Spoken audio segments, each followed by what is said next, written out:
नमस्कार मित्रों, मैं हूं राकेश अचल और आप देख रहे हैं चक्षुदर्शी। अगर आप चक्षुदर्शी पर पहली बार आए हैं तो आपका बहुत बहुत स्वागत है। अनुरोध है कि आप इस चैनल को सब्सक्राइब कर लीजिए ताकि आपसे नियमित संपर्क होता रहे। और बाद में अगर आपको ये एपिसोड अच्छा लगे तो इसे शेयर कीजिए, इसे लाइक कीजिए और इस पर प्रतिक्रिया दीजिए। आज मैं बात करने वाला हूँ एक ऐसे सिस्टम की जिसको लेकर के बाकायदा जुमले बने हुए हैं, और ये सिस्टम है हमारी न्यायपालिका से, न्याय जगत से जुड़ा हुआ। हमारे यहाँ फिल्में आपने देखी होंगी, उनमें एक बड़ा लोकप्रिय जुमला था, तारीख पर तारीख, तारीख पर तारीख। और ये इस अव्यवस्था के खिलाफ आक्रोश व्यक्त करने वाला जुमला था। लेकिन ये जुमला सिर्फ जुमला नहीं है, ये हकीकत है। हकीकत इसलिए है कि इस देश में आज भी हजारों की तादाद में, लाखों की तादाद में ऐसे लोग हैं जो तारीख पर तारीख के चक्कर में जेलों के अंदर बंद हैं। ना उनकी जमानत हो रही है, ना उनके मुकदमे चल रहे हैं, ना उन्हें सजा हो रही है, लेकिन वो बीच में लटके हुए हैं त्रिशंकु की तरह। ये मामला दरअसल सुर्खियों में ना आता, लेकिन ये आ गया सुर्खियों में। उमर खालिद एक हैं, सामाजिक कार्यकर्ता भी हैं, जेएनयू के शोध छात्र भी हैं, उनके तमाम 3-4 साथी हैं। इनके खिलाफ एक मुकदमा पिछले 5 साल से चल रहा है दंगे कराने का, दिल्ली में दंगे की साजिश करने का। और ख़ास तौर पर उस समय जब एनआरसी की बात चल रही थी, सीएए की बात चल रही थी। इस मुकदमे में जो उमर खालिद हैं, ये पिछले 5 साल से जेल में है। इनको 13 सितंबर 2020 को गिरफ्तार किया गया था, और तब से अकेले उमर खालिद नहीं, इनके साथ सरजील इमाम हैं, इनके साथ मुलाफिस हैं, फातिमा जमात हैं, और भी कई लोग हैं। तो इन 5 सालों में इन लोगों को जमानत नहीं मिल पा रही है, तारीख पर तारीख मिल रही है। और कितनी तारीखें मिली इसका अंदाजा आप लगाएं तो आपको गुस्सा भी आ सकता है, हंसी भी आ सकती है। इन उमर खालिद साहब के जो वकील हैं वो हैं कपिल सिब्बल। कपिल सिब्बल साहब ने अदालत को, माननीय सुप्रीम कोर्ट को बताया कि साहब सिस्टम की वजह से ये जो आरोपी हैं उमर खालिद जैसे, ये 140 तारीखें बर्बाद कर चुके हैं। 140 तारीखें कैसे बर्बाद हो गई कि 55 बार ऐसी तारीखें लगी कि जब हमारे जज साहिबान छुट्टी पर थे। अब कायदे से तो ये होना चाहिए कि अगर जज साहिबान छुट्टी पर हैं तो उनकी जगह कोई दूसरा जज मामले की सुनवाई करे, लेकिन नहीं होता है। 26 तारीखें ऐसी थी जिनमें न्यायालय के पास समय नहीं था इनकी जमानत की अर्जी सुनने के लिए, और कम से कम 60 तारीखें ऐसी थी जिनमें कि सरकारी वकील गैर हाजिर रहे। इस तरीके से ये जो उमर खालिद एंड कंपनी है, इनको अगर मैं साहब कहूँगा तो कुछ दर्शकों को आपत्ति हो सकती है, तो मैं इसको एंड कंपनी कहता हूँ। उमर खालिद एंड कंपनी, यानी इसमें सरजील इमाम भी हैं, मुलाफिजा भी हैं, फातिमा जमात भी हैं, और भी कई लोग हैं। तो ये लोग पिछले 5 साल से जमानत का इंतजार कर रहे हैं, और इधर पुलिस है कि ट्रायल शुरू नहीं कर पा रही है। और उल्टा आरोप इन आरोपियों के ऊपर लगाया जाता है पुलिस प्रशासन की ओर से कि ये लोग जानबूझकर ट्रायल से बचने के लिए तारीख पर तारीख, तारीख पर तारीख लेते चले आ रहे हैं। अब उमर खालिद के बारे में आपको बताएंगे तो आप यकीन नहीं करेंगे, क्योंकि उनके बारे में ये नरेशन है कि वो आतंकवादी हैं, वो राष्ट्र विरोधी हैं, जबकि वो जेएनयू के शोध करता है। और उनके जो साथी हैं वो भी इसी तरह से सब पढ़े लिखे लोग हैं।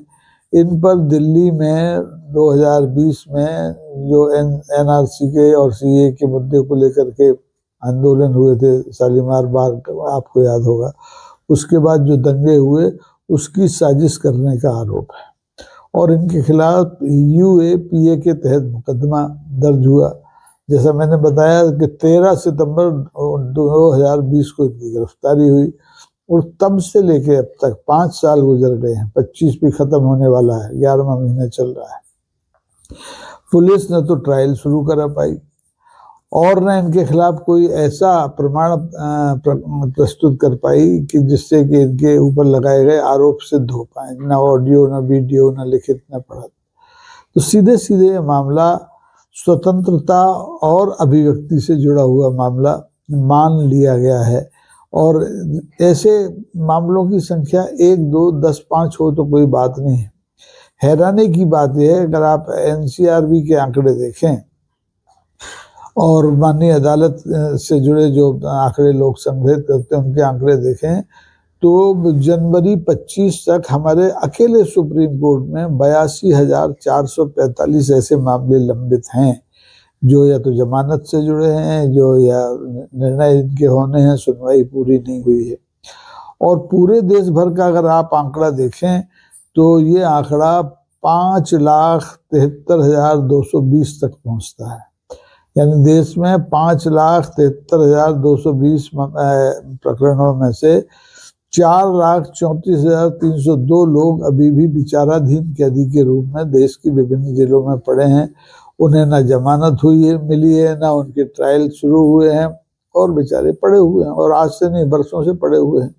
तो ये 75% होता है। गिरफ्तार लोगों में से कुल 25% लोग ऐसे होते हैं जो जमानत पर छूट पाते हैं या जिनके मामलों के फैसले हो पाते हैं। बाकी 75% लोग जेलों में विचाराधीन कैदी की हैसियत से अभी भी पड़े हैं। संख्या कितनी हो गई? 4,34,302। अब मजे की बात ये देखें कि इनमें 4,34,302 में करीब 19-20% लोग ऐसे हैं जो अल्पसंख्यक समुदाय से आते हैं, जिन्हें इस देश की सरकार ने, पिछली जो 10-11 साल की सरकारें हैं, जिन्होंने इनको संदिग्ध आतंकी मान ही लिया है। और इसलिए इनके मामलों में जानबूझकर तारीख पर तारीख का किस्सा चलता है।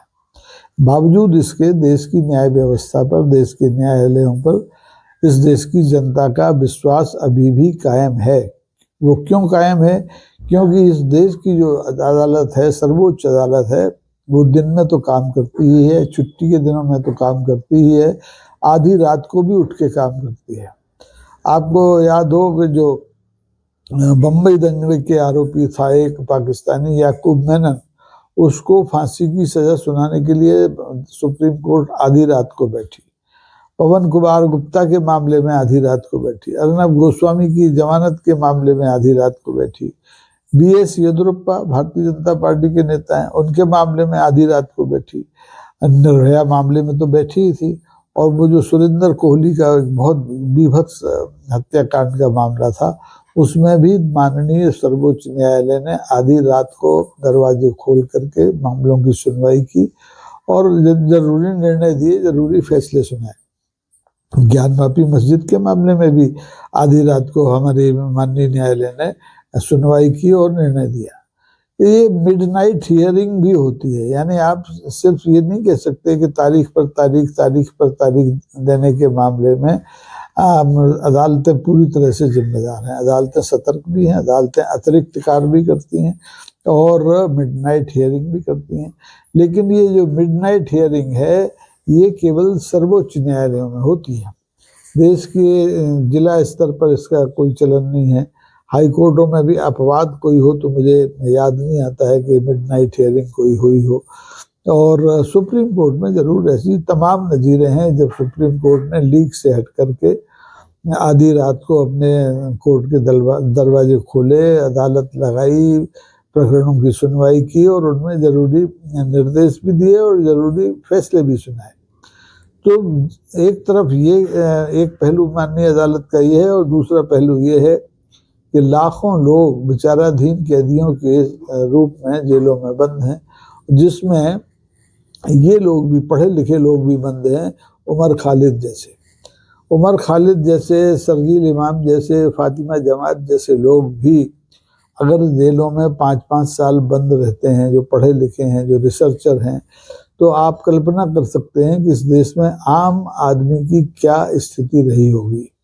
आम आदमी जो पुलिस द्वारा इरादतन गलत मामलों में फंसा दिया जाता है, यह सही मामले भी होते हैं तो उनके पास संसाधन नहीं होते मुकदमा लड़ने के, और वो बरसों बरस जेलों के शिक्षों के पीछे पड़े रहते हैं।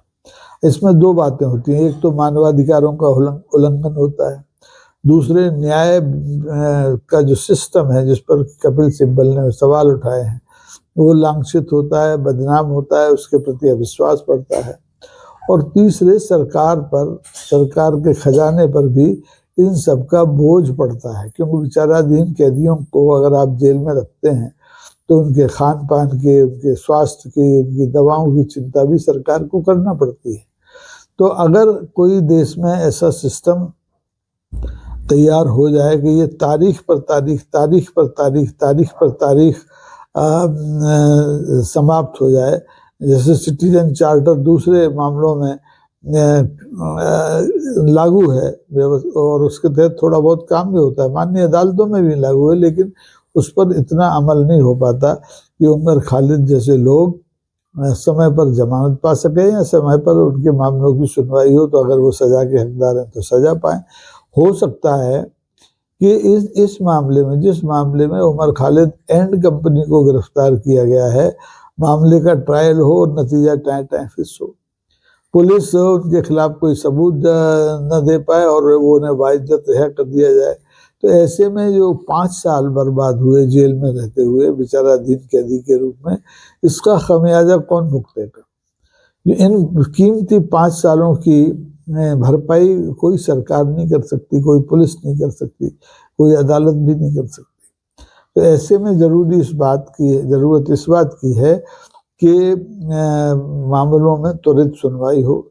जमानतें, अगर विचाराधीन कैदी के रूप में जमानत आई है तो जमानत पर फैसले हों, हाँ या ना, लटकाया ना जाए। सजा होनी है, ट्रायल होना है तो ट्रायल हो, सजा हो, और बरी होना है तो बरी हो। लेकिन मुश्किल ये है कि ये पहले भी, ये बीमारी नई नहीं है, लेकिन आज की मुश्किल ये है कि अगर आप अल्पसंख्यक हैं, अगर आप उमर खालिद हैं, तो आपको ये कल्पना नहीं करनी चाहिए कि आपको पुलिस, प्रशासन और सरकार त्वरित न्याय मिलने देगी, या आपके मामलों पर सुनवाई के लिए अन्य अदालत से दरख्वास्त करेगी कि वो इनकी मिडनाइट हियरिंग करे। तो इस तरह से आपको सालों साल फैसलों की प्रतीक्षा करनी पड़ सकती है।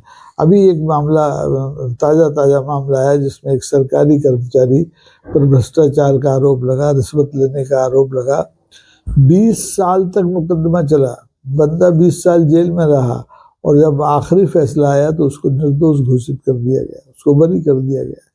तो ऐसे मामलों को लेकर के अगर हमारा जो न्याय जगत है, हमारी जो निज़ाम है, हमारा जो इंतजाम है, वो संजीदा नहीं होगा, तो आप मान कर के चलिए कि फिर जो एकमात्र विश्वास का केंद्र बचा है, एकमात्र विश्वास की धुरी बची है हमारी न्यायपालिका, उसको लेकर भी अविश्वास पैदा होना शुरू तो हो ही गया है, बढ़ जाएगा। और लोकतंत्र के लिए ये बहुत ज़रूरी है कि जो हमारे 4 खंभे माने जाते हैं, चलिए उसमें एक खंभा मीडिया का आप हटा दीजिए, वो तो गोदी मोदी हो गया, लेकिन बाकी के जो 3 खंभे हैं, कार्यपालिका, न्यायपालिका और विधायिका, इन सबको अपने अपने कामकाज की नए सिरे से समीक्षा करनी चाहिए, जिससे कि इन पर उंगलियां ना उठें। खासतौर पर न्यायपालिका को उमर खालिद का मामला एक विशिष्ट मामला है, और ये जो इंगित करता है कि इसमें या तो हमारा सिस्टम दोषी है, या हमारी सरकार, हमारा निज़ाम, हमारी पुलिस नहीं चाहती कि उमर खालिद जैसे लोग जेल के बाहर आएं।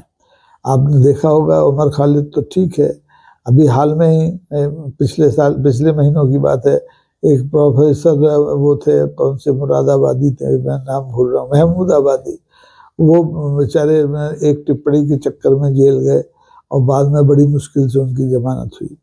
लेह लद्दाख में अनुच्छेद 6 में अपने क्षेत्र के आदिवासियों को, जनजातियों को शामिल कराने के लिए शांतिपूर्ण आंदोलन करने वाले हमारे सोनम वांगचुक साहब पिछले 1.5 महीने से जेल में हैं। उनकी जमानत के बारे में भी कोई सुनवाई, उनकी रिहाई के बारे में भी कोई फैसला अभी तक नहीं हुआ है। एडवाइजरी बोर्ड उनके बयान ले चुकी है, सरकार को 2 बार नोटिस दिए जा चुके हैं। अब 24 नवंबर तक सोनम वांगचुक को अपनी रिहाई के मामले में सरकार के और अदालत के फैसले का इंतजार करना पड़ेगा। तो ये इंतजार सोनम वांगचुक का इंतजार भी अगर उमर खालिद के इंतजार की तरह 5 साल लंबा हो जाए तो आप हैरान मत होइए, क्योंकि हमारा जो सिस्टम है उसमें जंग लग चुकी है और वो सिस्टम अब पूंछ उठाकर देखता है अभियुक्तों के मामले में। उनकी जाति देखता है, उनका जमात देखता है, उनका धर्म देखता है, उनका प्रभाव देखता है। अदालत ये सब नहीं देखती है। अदालत तो तथ्यों पर काम करती है। अदालत तो उसके सामने जो तथ्य लाए जाते हैं उस पर फैसला करती है। लेकिन तथ्य लाए कौन? पुलिस, सिस्टम, सरकार। ये इन सब का जो इंटेंशन है वो दोषपूर्ण है, पूर्वाग्रहग्रस्त है। इसलिए नज़र रखनी चाहिए कि उमर खालिद का मामला उजागर होने के बाद माननीय न्यायालय इस सिस्टम में तब्दीली के लिए कोई पहल करती है या नहीं करती है। आज के लिए बस इतना ही। आप ऐसे मामलों पर क्या सोचते हैं, जरूर प्रतिक्रिया देकर लिखें, कमेंट बॉक्स में आएँ। और अगर ये आपको कार्यक्रम अच्छा लगा है तो इसे शेयर करें और इसे लाइक करें, सब्सक्राइब भी करें। धन्यवाद। जय हिंद, नमस्कार।